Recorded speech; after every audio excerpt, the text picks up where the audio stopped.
মধ্যে নামাজ, রোজা, হজ, যাকাত এই সব কিছু সুন্দর করি, পরিবেশ নামাজের বানাই।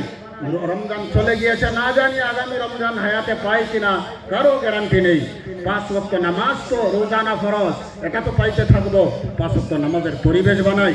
যাদের উপর যাকাত ফরজ তারা তালাশ করে করে কোথায় যাকাত দিতে হয় সেই জায়গাতে দেওয়া ধনীদের উপর কর্তব্য। এখন তো যাকাতের জন্য মানুষ ধনীদের কাছে আসে, ধনীরা গরিবের কাছে যাইতে হয় যাকাত আদায়ের জন্য। এটাই তরিকা। সাহাবা হযরত রাত্রে গিয়ে তালাশ করে করে যাকে যাকাত দিলে যাকাত আদায় হবে সেখানে গিয়ে যাকাত দিত। এখন তো মালদারকে তালাশ করে করে যাকাত নেওয়া যায় না, বুঝাইয়ে বুঝাইয়েও যাকাত আদায় করানো যায় না। যাকাত আল্লাহ পাকে ফরজ করেছেন। এই ফরজ আমলকে যাকাতের একটা ইয়ার এন্ডিং রাখবো আমরা। যেমন ধরে নেন রমজানের 10 তারিখে যাকাতের ইয়ার এন্ডিং রেখে দিলাম। রমজান লেগে গেল, 10 দিনে সব কিছু হিসাব করে আমার ক্যাশ, ব্যাংকের জমা, আমার স্বর্ণ রূপার কত দাম আছে, কার কাছে কত পাওনা, হাত খরচ যেটা পাওনা।